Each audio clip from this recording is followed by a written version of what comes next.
So what is up guys, ngayon sa video na to ang pag-uusapan natin ay kung paano nga ba mas mag-improve tayo sa paglalaro ng skateboard. At yung mga sasabihin ko at ituturo ko sa inyo guys ay ina-apply ko pa rin naman hanggang ngayon sa paglalaro ko ng skateboard. Kaya naman kung ikaw ay beginners pa lang ay panoorin mo to hanggang sa dulo ng video, baka makatulong na mas mag-improve ka sa paglalaro ng skateboard. Kaya naman tara, panoorin nyo to hanggang sa dulo, let's go!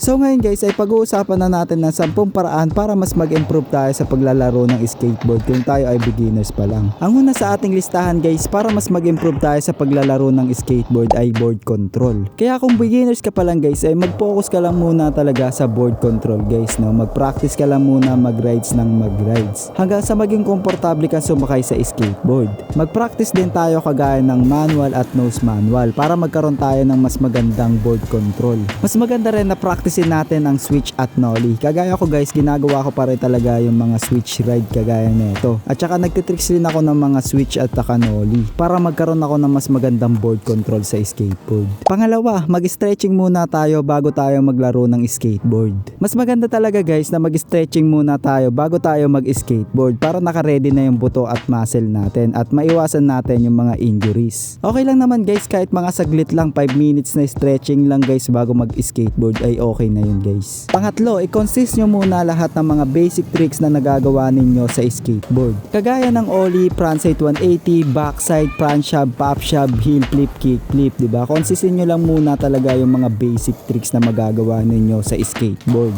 At saka yung mga tricks na nagagawa ninyo guys ay consistin nyo talaga guys para mas mag-improve kayo sa paglalaro ng skateboard. Pangapat, huwag nyo munang itatry yung mga hard tricks na hindi nyo pa naman talaga kayang gawin. Kasi mas magiging matagal yung progression ninyo kapag masyado kayong try hard sa paglalaro ng skateboard. Kumbaga tinatry nyo agad yung mga hard tricks wala pa nga kayong consistent na mga basic tricks. Halimbawa guys, gusto nyo agad makuha yung 360 flip wala pa naman kayong fundamental tricks para magawa yung 360 flip kagaya ng 360 shabit. Ang magandang gawin dyan guys ay i-consist nyo muna yung mga tricks na nagagawa ninyo. Huwag muna kayong mag-focus sa may hirap na tricks na hindi nyo pa talaga kayang gawin. Pwede nyo naman i-try pero huwag kayong masyadong magpo-focus doon lalo na kapag beginners pa lang kayo. Panglima, practicein nyo yung mga tricks ninyo na ilan sa bolts ng skateboard. Mas solid talaga sa feeling guys na nalaland natin yung tricks natin sa bolts ng skateboard kasi mas napipil natin na perfect talaga yung ginawa natin tricks. Kaya naman ako guys, kapag hindi ko maland sa bolts ng skateboard, yung ginagawa kong tricks ay pinapaulit-ulit ko talaga hanggang sa maland ko sa bolts kasi mas napipil ko dun na perfect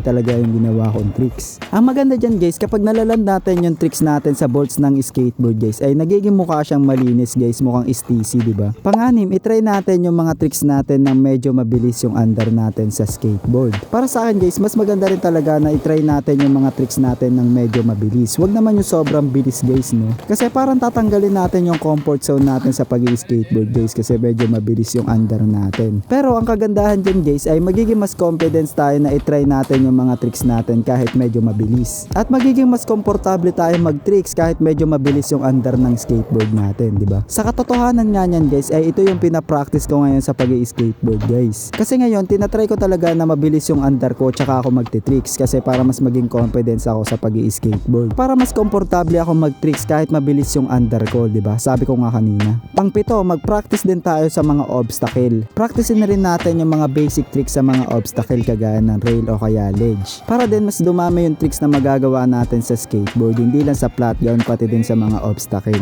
Kahit mag-practice lang tayo ng mga board slide sa tubo kaya naman 50-50 sa ledge case kasi para mas dumami yung tricks natin sa skateboard. At saka para mas mag-improve tayo sa pag-i-skateboard, diba? Pang-walo, i-upgrade natin yung skate setup natin kagaya ng i-upgrade natin yung mga sirang part ng skateboard natin. Halimbawa, nasira yung pivot cap ng trucks natin di palitan natin siya guys para mas maging komportable yung paglalaro natin sa skateboard. Ang kagandahan dyan guys, kung okay yung skate setup na ginagamit natin sa pag-skateboard guys ay maganda rin yung performance ng paglalaro natin ng skateboard. Kasi mas magiging maganda yung performance ng paglalaro natin ng skateboard kung okay yung setup natin at mas mabilis tayo mag-i-improve dun. Pang-siyam, mag-enjoy lang tayo at have some fun lang sa paglalaro ng skateboard. Kasi nga yung skateboarding yung nag-aalis ng stress natin sa mga katawan natin, diba? Kaya mag-enjoy lang tayo pag maglalaro tayo ng skateboard lalo na kapag kasama natin yung mga tropa natin. So ganun lang guys, no? Mag-enjoy lang tayo kasama yung mga kaibigan natin na nag-i-skateboard sa kalsada. Gumawa kayo ng mga solid na memories gamit gamit yung skateboarding guys. Pang-sampo, mag-practice lang tayo ng mag-practice araw-araw. So ito yung pinaka-importante sa lahat guys, no, ang pagpa-practice natin araw-araw. Pero kahit hindi naman araw-araw guys, basta practice lang tayo ng practice. Makakatulong din guys sa improvement natin sa pag-i-skateboard na manood tayo sa YouTube ng mga tutorial. Pwede nyo rin panoorin yung mga tricks na nagawan ko na ng tutorial dito sa YouTube. At pwede rin kayong mag-request sa comment section guys ng mga tricks na gusto nyong gawin ko ng tutorial. Basta ayun lang, mag-practice lang talaga kayo ng mag-practice guys para mas mag-improve tayo sa paglalaro ng skateboard. Kasi makukuha nyo naman talaga yung mga tricks na gusto nyong matutunan basta mag-ensayo lang kayo araw-araw.